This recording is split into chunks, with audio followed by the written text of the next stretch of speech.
Everyone, कैसे हैं आप सभी। And I am your host Chinki. तो आज मैं आपके लिए लेकर आई हूँ आपकी सेकंड बुक का चैप्टर नंबर नेक्स्ट। इससे पहले हमने आपकी जो सेकंड बुक है उसका चैप्टर नंबर 1 किया था एंड आज हम उससे आगे का चैप्टर कंटिन्यू करने वाले हैं जिसका नाम है नियोजित विकास की जो राजनीति है। इस चैप्टर को आज हम क्या है पढ़ने वाले हैं।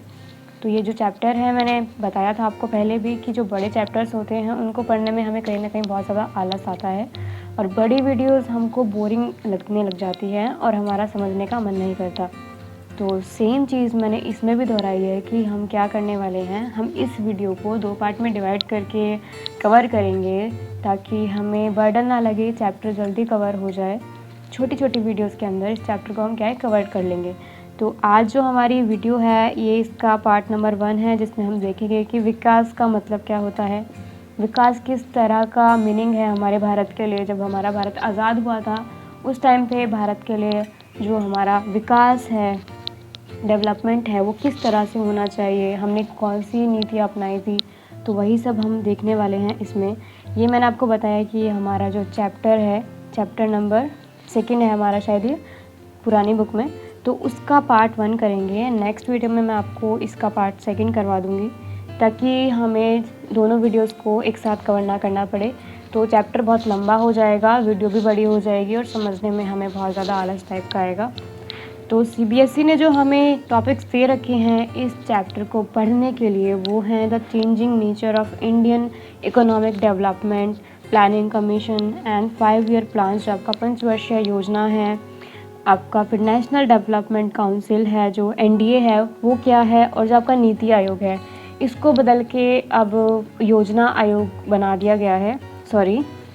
आपका जो योजना आयोग था पहले उसको बदल के उसका ट्रांसफॉर्मेशन करके क्या है नीति आयोग बना दिया गया है।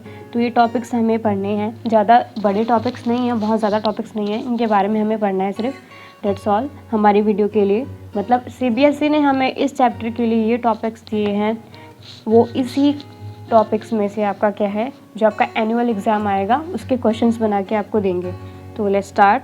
तो विकास का अर्थ क्या होता है, बेसिकली अगर देखा जाए कि विकास का मतलब क्या होता है, तो विकास का मतलब एक ऐसा चेंज होता है, एक ऐसा पॉजिटिव चेंज होता है जो किसी भी चीज़ को एक तरह से ऊपर की दिशा में लेके जाता है। जैसे अगर आप स्लम्स को लेके चलेंगे, स्लम्स जो आपकी गंदी बस्तियाँ होती हैं वहाँ पे डेवलपमेंट का क्या रोल हो सकता है, तो वहाँ पे डेवलपमेंट कैसी हो सकती है, हम वहाँ पे झुग्गी झोपड़ी को हटवा के क्या है घर बनवा सकते हैं। हमने उनकी दिशा में थोड़ा उनकी जो दशा है उसमें थोड़ा सुधार कर दिया एंड वो क्या है डेवलपमेंट हो गया, थोड़ा डेवलप हो गया। तो डेवलपमेंट का ये एक मीनिंग होता है किसी भी चीज़ को उसकी बुरी कंडीशन से हटाकर उसमें कुछ बदलाव करके उसे स्थिर बना देना, उसे अच्छा बना देना। ये मेरे हिसाब से विकास का एक अर्थ होता है। लेकिन भारत के लिए विकास का अर्थ क्या था उस टाइम पे जब 1947 के बाद हमारा भारत क्या है जो आपका अंग्रेज़ों के चंगुल से आज़ाद हो चुका था। तो चलिए देखते हैं। आज़ादी के बाद लगभग सभी इस बात पर सहमत थे कि भारत के विकास का जो अर्थ है वो आर्थिक समृद्धि और आर्थिक समाज न्याय दोनों से ही होना चाहिए। मतलब कि जब हमारा भारत आज़ाद हुआ था उस टाइम पे हमारे भारत के लोगों की एक बात पर सहमति थी और वो ये थी कि भारत का जो विकास है वो आर्थिक समृद्धि, मतलब जो आपका इकोनॉमिकल, जो आपका पैसे से रिलेटेड विकास होता है ना, और आर्थिक सामाजिक न्याय दोनों में ही होना चाहिए। ये एक ऐसी बात थी जिस पे सभी की क्या है सहमति थी। इस बात पर भी सहमति थी कि आर्थिक विकास और सामाजिक आर्थिक न्याय को केवल व्यवसायी, उद्योगपति व किसान के भरोसे नहीं छोड़ा जा सकता। मजदूरों का तबका है वो आर्थिक न्याय की जो बागडोर है वो व्यवसाय, उद्योगपति व किसानों के भरोसे नहीं छोड़ी जा सकती, क्योंकि हमें पता है कितना भी ताकतवर शासक क्यों ना हो वो एक टाइम के बाद निरंकुश होना स्टार्ट हो जाता है, तानाशाही होना शुरू हो जाता है। और तानाशाही क्या करता है, फिर वो अपने रूल्स को थोपता है दूसरों के ऊपर, तो वो चीज़ यहाँ पे नहीं अपनाई जा सकती। सरकार को जो है अब प्रमुख भूमिका निभानी थी। आज़ादी के वक्त विकास का जो अर्थ था वो पश्चिमी पैमाना देशों को माना जाता था, क्योंकि जब हमारा भारत एक तरह से आज़ाद हुआ था तब हम इतने ज़्यादा स्थिर नहीं थे मानसिक स्थिति से कि हम किसी भी चीज़ का अर्थ समझ सके। तो हमने क्या किया था, हमने जो हमारा यूएसएसआर है जो आपका 1991 में विध्वस्त हो चुका था, उसकी जो आप कहें विकास प्रणाली थी, हमने उसकी विकास प्रणाली को अपनाया था। तो इसमें यही कहा गया है कि आज़ादी के वक्त विकास का जो पैमाना था वो पश्चिमी देशों को माना जाता था। आधुनिक होने का अर्थ तथा पश्चिम औद्योगिक देशों की तरह ही होना है। तो ये चीज़ हमें कही गई थी कि इन बातों पे सभी की सहमति थी जब हमारा भारत क्या है आज़ाद हुआ था। अब आपके सामने एक और वर्ड आता है नियोजन। नियोजन का मतलब होता है किसी भी चीज़ को जब हम चलाते हैं उसका ढांचा तैयार करना, नियोजन करना। तो नियोजन का जो एक शाब्दिक अर्थ हम कह सकते हैं वो होता है प्लानिंग। किसी भी काम को करने से पहले कि उसका एक रफ ढांचा तैयार करना क्या कहलाता है, नियोजन कहलाता है। तो नियोजन का आशय है उपलब्ध संसाधनों के श्रेष्ठतम प्रयोग के लिए भविष्य की योजना बनाना। मतलब हमारे पास जितने भी प्रकृति से रिलेटेड सोर्सेज हैं, जैसे वो लकड़ी हो गया, पानी हो गया, बहुत सारी चीज़ें हैं, इन सबको इस तरह से यूज़ करना, इनको यूज़ करने से पहले ऐसा प्लानिंग करना इनके यूज़ करने के तरीक़े को कि आने वाली जो हमारी भावी पीढ़ियाँ हैं वो भी क्या है इनको यूज़ कर सके, इनका आनंद उठा सके। ये ना हो कि जब नेक्स्ट पीढ़ी आए तो ये चीज़ें उनके यूज़ के लिए बचे ही ना। तो किसी चीज़ को, या फिर आसान शब्दों में कहा जाए, किसी भी काम को करने से पहले कि उसका रफ ढांचा बनाना या उसकी प्लानिंग करना नियोजन कहलाता है। नियोजन के माध्यम से उत्पादन में क्या है वृद्धि हो सकती है, रोजगार के अवसरों में वृद्धि हो सकती है, जो आर्थिक स्थिरता है वो भी बढ़ सकती है, आदि लक्ष्यों को प्राप्त किया जा सकता है। तो एक नियोजन से हमें बहुत सारे फ़ायदे देखने के लिए मिल जाते हैं। तो नियोजन का मैंने आपको अर्थ बताया कि किसी भी काम को करने से पहले उसको प्लान करना, उसकी प्लानिंग करना, या फिर उसका जो ढांचा है रफ ढांचा उसको बनाना हम क्या बोलते हैं, नियोजन बोलते हैं। आगे देखो, अब मैं आपको आपके चैप्टर पे लेके चलती हूँ। जैसे ही आप अपने बुक में इस चैप्टर को पढ़ना स्टार्ट करेंगे तो उसी के फर्स्ट पेज पे आपको एक आप छोटा सा बॉक्स देख सकते हैं। वहाँ पे क्या है कि उड़ीसा में क्या है एक उद्योग लगाया गया था, इस्पात उद्योग लगाया गया था, जिसके बिहाफ पे वहाँ पे बहुत बड़ी ज़मीन को खाली करवाया गया था जो कि जंगल की ज़मीन थी। और उसी जंगल की ज़मीन पे आपके आदिवासी लोग क्या है निवास करते थे। उन लोगों ने कैसे विरोध वगैरह किया तो वो मैंने यहाँ पे मेंशन कर रखा है, चलिए देखते हैं। तो इस्पात उद्योग को लेके जो विभिन्न समूह हैं उनका क्या तर्क है। आदिवासी क्या सोचते हैं किसी भी उद्योग को लेके, कोई भी इस्पात उद्योग को लेके आदिवासियों को डर है कि अगर उद्योग लग गए तो उन्हें अपने घर बार से विस्थापित होना पड़ेगा और आजीविका क्या है वो भी छोड़नी पड़ जाएगी। ये कैसे मुमकिन है? अगर किसी भी इस्पात उद्योग को लगाया जाता है तो ऑब्वियस बात है कि किसी भी फैक्ट्री या उद्योग को लगाने के लिए हमें बहुत बड़ी क्या है भूमि का टुकड़ा चाहिए होता है। और हम भूमि के लिए कहाँ जाते हैं, जंगलों में जाते हैं, जंगलों की ज़मीनों को काटते हैं, पेड़ों को काटते हैं। उससे क्या होता है कि जो हमारे आदिवासी लोग होते हैं उनको विस्थापित होना पड़ जाता है। मतलब कि वो लोग जहाँ रह रहे हैं उनको वहाँ से हट जाना पड़ता है क्योंकि वहाँ पे फैक्ट्रीज लगेंगी। तो आदिवासियों के लिए इस्पात उद्योग का जो मुद्दा है वो कहीं ना कहीं गलत है एक तरह से। सेकंड देखिए, पर्यावरणविद क्या बोलते हैं आपके उद्योगों को लेके। पर्यावरणविद को इस बात का डर है कि खनन और जो उद्योग से पर्यावरण क्या है प्रदूषित होता है। आपको पता है जब हम कोई भी मेटल वगैरह निकालते हैं तो उसकी माइनिंग की जाती है, खोदवाद के निकाला जाता है। तो इससे क्या होता है बहुत सारे केमिकल वगैरह यूज़ किए जाते हैं, मशीनों को धरती के अंदर गाड़ा जाता है ताकि खुदाई की जा सके। अब एक इंसान इतनी ज़्यादा खुदाई तो नहीं कर सकता कि जिससे हम खनन वगैरह कर सके। तो इससे क्या होता है भूकंप आ जाते हैं, छोटे मोटे विस्फोट किए जाते हैं मशीनों के द्वारा, सो दैट क्या है आपकी माइनिंग वगैरह की जा सके। तो पर्यावरण जो आपके पर्यावरणविद हैं उन्हें लगता है कि अगर यही सब चलता रहा तो हमारा क्या है पर्यावरण बहुत ज़्यादा दूषित हो जाएगा। ये पर्यावरणविदों की क्या है सोच है। फिर आता है आपका केंद्र सरकार। अब यहाँ पे आपकी थर्ड भूमिका दी गई है कि जो आपका केंद्र सरकार है उनको क्या लगता है किसी भी उद्योग को लगाने के लिए। तो केंद्र सरकार को लगता है यदि हम किसी भी बड़ी कंपनी को, जो बाहर से आई हुई हमारे देश में कंपनी है, वो हमारे देश में क्या है परमिशन मांग रही है कि मुझे आपके देश में प्लांट लगाने हैं अपने, सो दैट मैं आपके जो निवासी हैं उन लोगों को भी रोज़गार दे पाऊँगा, मेरा भी काम बनेगा और कुछ ना कुछ हिस्सा मैं आपको भी क्या है टैक्स के रूप में दूँगा। तो सरकार ये मानती है कि अगर हम किसी कंपनी को, जो बाहर से आई कंपनी है, उसको हम मंजूरी नहीं देंगे हमारे देश में प्लांट वगैरह लगाने के लिए, तो इससे क्या है पूरे विश्व में हमारी भूमिका है उस पर एक गंदी मिसाल जाएगी और कोई भी कंपनी हमारे देश में दोबारा से नहीं आएगी कोई भी व्यापार करने के लिए। इससे हमारी इकोनॉमिकल छवि है वो भी गिर जाएगी और हमें क्या है पैसों की हानि वगैरह हो सकती है। तो हमने यहाँ पे देखा कि जो हमारा विकास का अर्थ है वो हर किसी के लिए अलग है, किसी के लिए सेम नहीं है। आदिवासियों को डर है कि हमारा घर क्या है वो नष्ट हो जाएगा।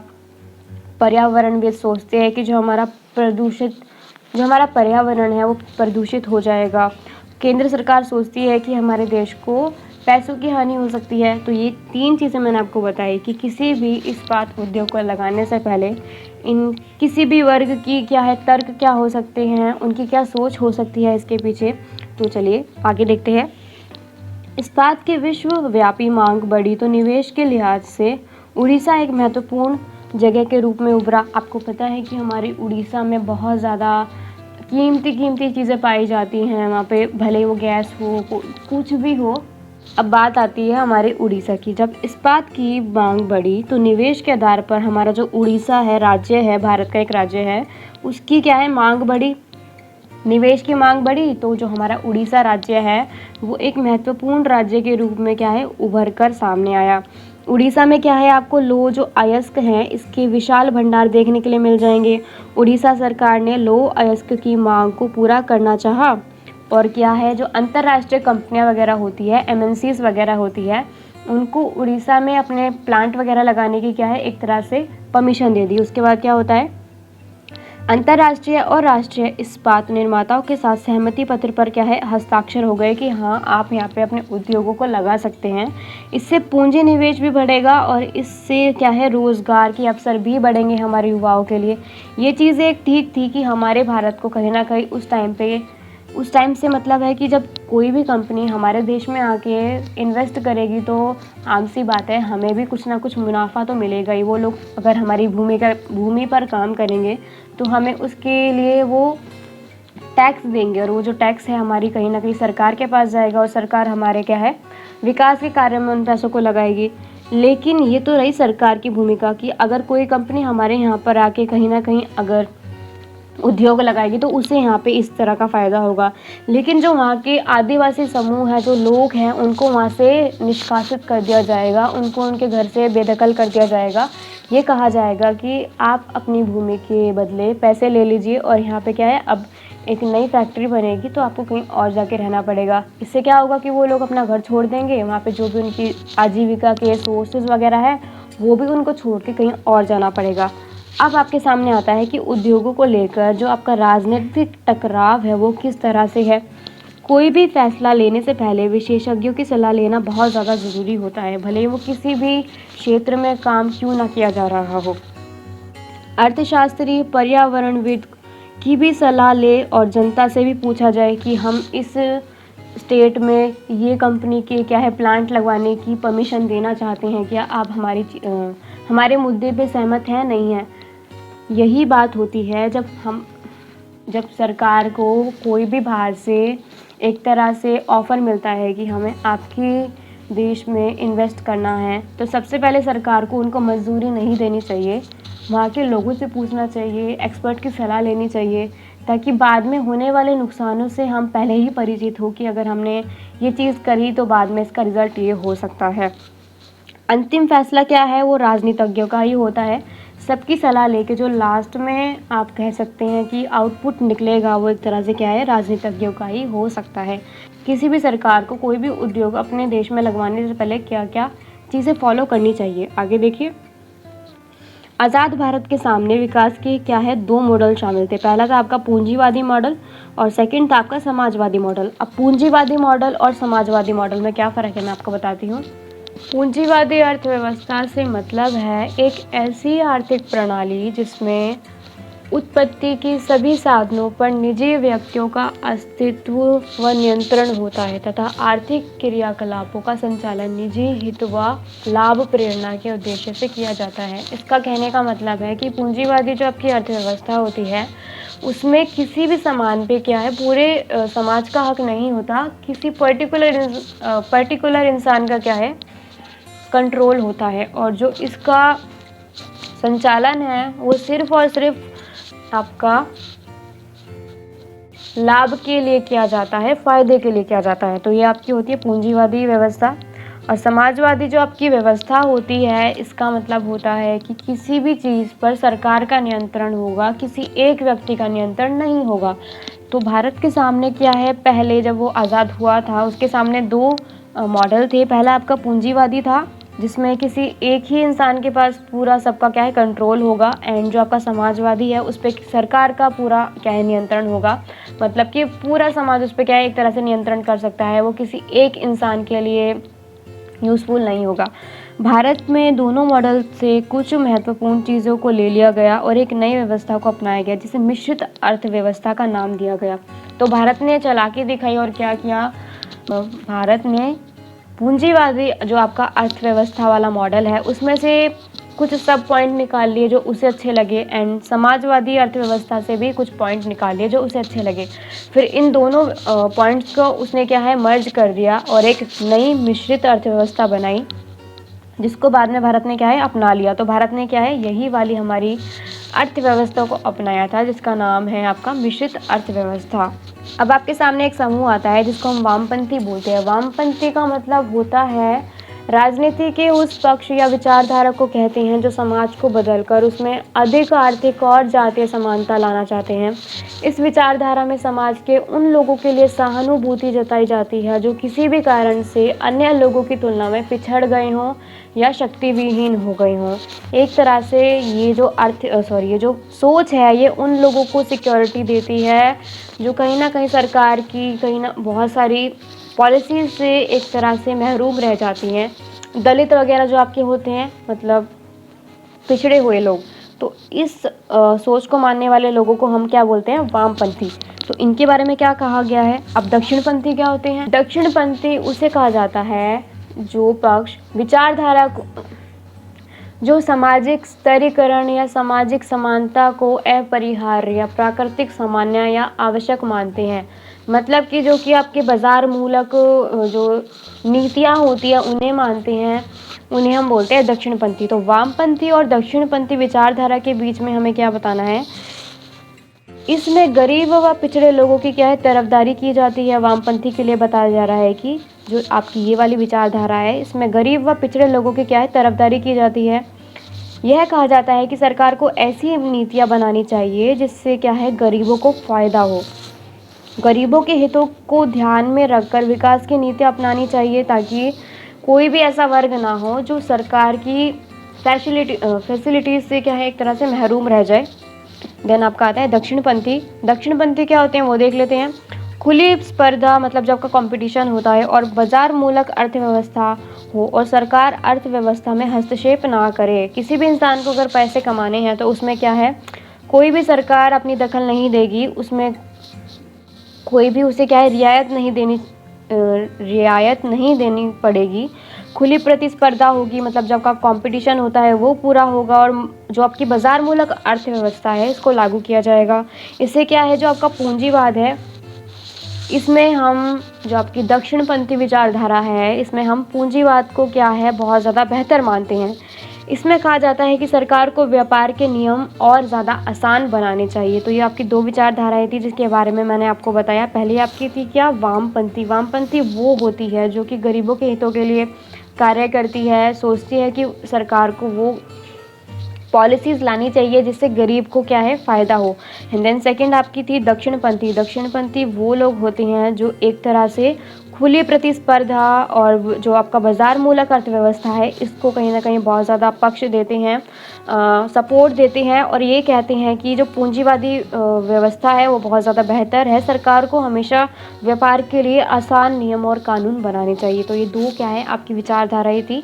इनसे बनते हुए क्वेश्चन बहुत सारे आपके इस चैप्टर से आपके एमसीक्यू में बहुत सारे क्वेश्चन बन सकते हैं। तो आप हर चीज़ को ध्यान में रख कर चलिए, लिख लो कहीं पे ताकि याद रहेगा।